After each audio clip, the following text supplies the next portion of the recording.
हे दोस्तों, आपका स्वागत है हमारे इस चैनल पर। आज का जो टॉपिक है वो है विषाणु वायरस। ठीक है, इसके बारे में आज हम बात करेंगे और देखेंगे ये क्या होता है, कितने टाइप के होते हैं, इसके लक्षण क्या है, कैसे पता चलता है, बीमारी कौन कौन सी होती है, इस सब के बारे में हम बात करेंगे आज। ठीक है, तो चलिए आज का टॉपिक हम स्टार्ट करते हैं। विषाणु होता क्या है? विषाणु जो होता है एक अकोशिकीय अति सूक्ष्म जीव है, मतलब कि जो दिखता नहीं है समान आंखों से, जो केवल जीवित कोशिकाओं में ही वृद्धि कर सकता है। और ये नाभिकीय अम्ल प्रोटीन से मिलकर गठित होते हैं। ठीक है, किनसे बने होते हैं?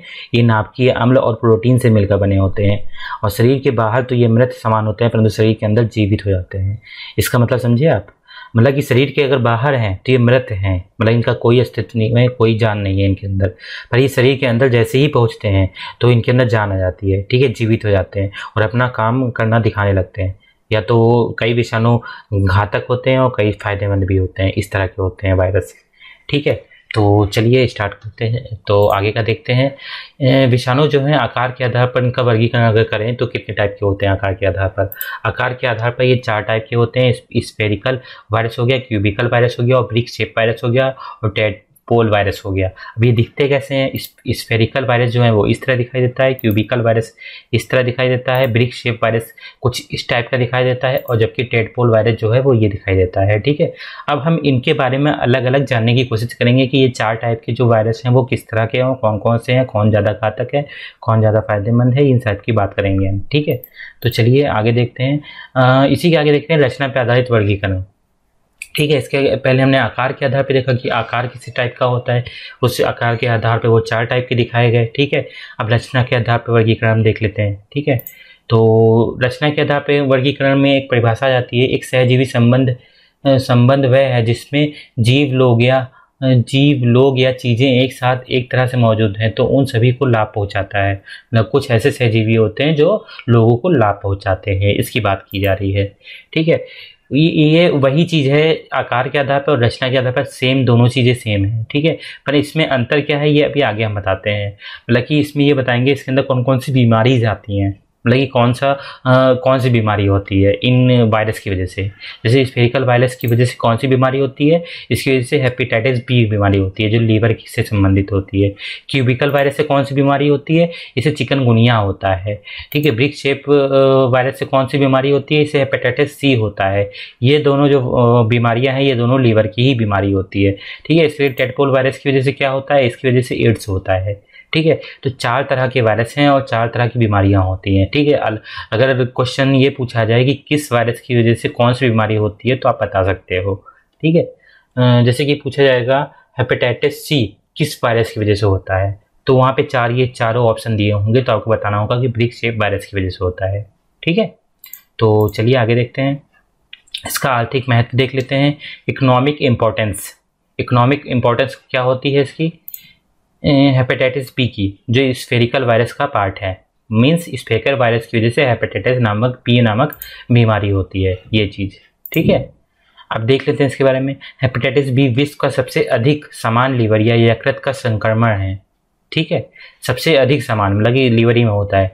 हेपेटाइटिस बी वायरस HBV के कारण होता है, ये भी पूछा जाता है कि किस वायरस की वजह से होता है? HBV वायरस की वजह से होता है, जो लीवर यकृत पर हमला करते हैं और उसे क्षति पहुंचाता है। ठीक है, जो लीवर और यकृत को हमला करते हैं और उसे क्षति पहुंचाता है। यह रक्त द्वारा असुरक्षित यौन संबंध द्वारा दूसरे के लिए उपयोग की गई सुई या एक ही सुई कई लोगों के लिए उपयोग में लाई जाए तो इससे यह संक्रमित माता द्वारा या नवजात शिशु में गर्भावस्था के दौरान या प्रसूति के दौरान हस्तांतरित होती है। मतलब समझ रहे हैं? मतलब एड्स में जितने भी लक्षण पाए जाते हैं, जिन जिन वजहों से वायरस एंटर होता है, ये उन्हीं सभी की बात कर रहा है। मीन्स अगर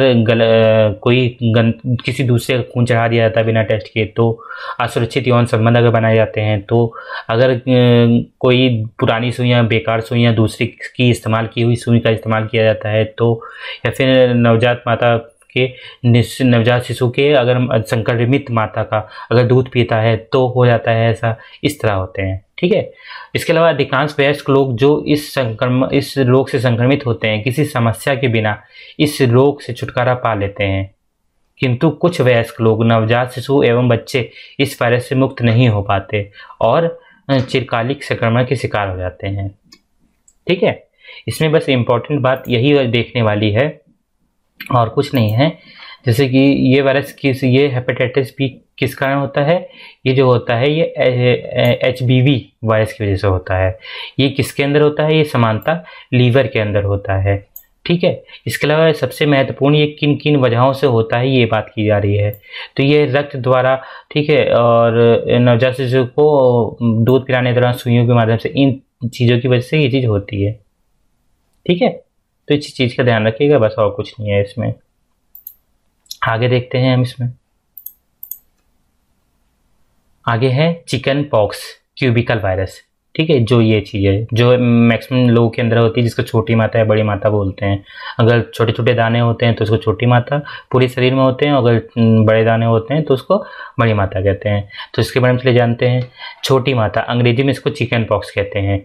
और ये किस वायरस की होता है, वेरिसेला जोस्टर वायरस से फैलने वाली एक संक्रामक बीमारी है। और ये बहुत ही संक्रामक होती है और संक्रमित निःसृत पदार्थों को सांस के साथ अंदर ले जाने से फैलती है। समझ रहे हैं, मतलब कि सांस के माध्यम से ये जब कुछ अशुद्ध पदार्थ जाते हैं शरीर के अंदर तो इस तरह की बीमारियां होती हैं। तो छोटी माता चिकन पॉक्स के संक्रमण से पूरे शरीर में फुंसियों जैसी चिकटियां विकसित हो जाती हैं, जो दिखने में खसरे की बीमारी की तरह लगती हैं। और इस बीमारी में पूरे शरीर में खुजली करने का बहुत मन करता है। चिकन पॉक्स का संक्रमण महामारी की तरह फैलता है, ठीक है। तो ये चीज़ें हैं किस वायरस की वजह से होता है और इसके बारे में बताया गया है। तो चलिए एक नेक्स्ट देखते हैं। नेक्स्ट है हेपेटाइटिस बी, जिसे बोलते हैं ब्रिक शेप वायरस। ये भी लीवर की बीमारी है, ठीक है। हेपेटाइटिस सी एक वायरल इन्फेक्शन है जिससे लीवर से संबंधित बीमारी होती है और इससे कई बार लीवर को बहुत ही गंभीर नुकसान पहुंचता है। इससे लीवर फेलियर या कैंसर भी हो सकता है। यह वायरस संक्रमित खून में फैलता है और यह बीमारी इसलिए भी खतरनाक है क्योंकि आधे से ज़्यादा संक्रमित लोगों को यह पता ही नहीं होता कि उन्हें यह बीमारी है। ऐसा इसलिए क्योंकि उनमें इसके लक्षण तो दिखाई नहीं देते हैं या सामने आने में 10 साल तक लग जाते हैं। इस वजह से डॉक्टर समय समय पर ब्लड टेस्ट करवाने की सलाह देते हैं, ठीक है।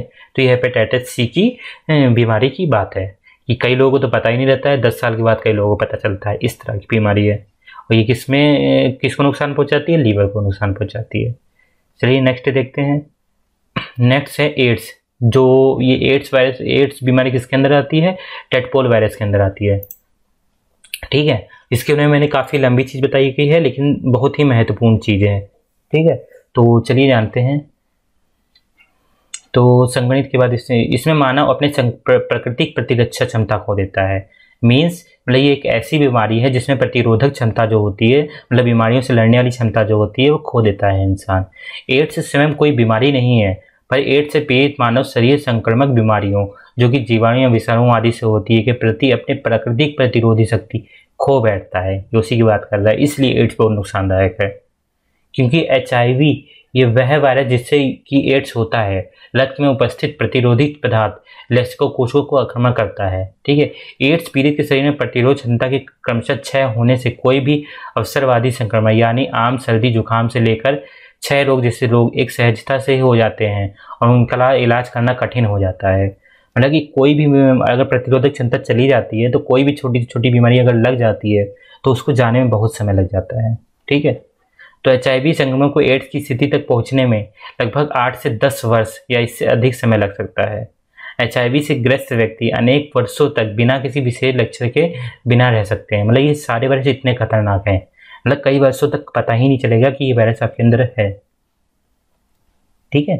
तो एड्स वर्तमान युग की सबसे बड़ी स्वास्थ्य समस्याओं में से एक है, यानी कि यह एक महामारी है। एड्स के संक्रमण के 3 प्रमुख लक्षण हैं, मुख्य लक्षण हैं। असुरक्षित यौन संबंध है, रक्त के आदान प्रदान या फिर मां से शिशुओं में संक्रमण द्वारा लगी दूध पिलाने के टाइम पे ये होता है, ठीक है। संयुक्त राष्ट्र महासंघ उपार्जित प्रतिरक्षी अपूर्णता संलक्षण दोनों ही यह मानते हैं कि भारत में 80 से 65% संक्रमक असुरक्षित विसंगति मतलब यौन संबंधों से फैल रहा है। मतलब कि इसलिए सबसे ज़्यादा उस पर ज़्यादा लोग फोकस करते हैं क्योंकि मैक्सिमम जो है बीमारी ये वाली ये असुरक्षित यौन संबंध बनाने से फैलता है। माना जाता है कि सबसे पहले इस रोग का विषाणु HIV अफ्रीका के खास प्रजातियों की बंदर में पाया गया और वहीं से यह पूरी दुनिया में फैला और अभी तक इसे लाइलाज माना जाता है, लेकिन दुनिया भर में इसका इलाज पर शोध कार्य चल रहा है। ठीक है, ये चीज़ है, तो इस पर ध्यान रखिएगा। एड्स कितनी गंभीर बीमारी है, इसके अलावा हेपेटाइटिस सी भी कितनी गंभीर बीमारियां हैं। जितनी गंभीर बीमारी की हम बात की है वो सभी वायरस की वजह से होती हैं और बहुत ही खतरनाक बीमारियां हैं। ठीक है, तो चलिए आगे देखते हैं। रचना पे आधारित वर्गीकरण, वहाँ पे मैंने वो लाइन गलत डाल दी थी। ठीक है, यहाँ पे मेन है, ये एक सहजीवी संबंध है, इसमें जीव लोग या चीज़ें एक साथ एक तरह से मौजूद है जो ठीक है, रचना के आधारित वर्गीकरण एक सहजीवी संबंध में है जिसमें जीव लोग चीज़ें एक साथ एक तरह से मौजूद रहते हैं और उन सभी का लाभ पहुँचाता है। ठीक है, इसमें अब मेन चीज़ आएगी मतलब कि कौन कौन सी बीमारियां वायरस की वजह से होती हैं। यहाँ पे मैं वो चीज़ बताने की कोशिश कर रहा हूँ। ठीक है, किस वजह से कौन सी बीमारी होती है। मीन्स जैसे स्मॉल पॉक्स, कौन वायरस की वजह से कौन सी बीमारी होती है। स्मॉल पॉक्स जिसमें छोटे छोटे चत्ते टाइप के पड़ जाते हैं उसको स्मॉल पॉक्स बोलेंगे, जो वायरस की वजह से होता है।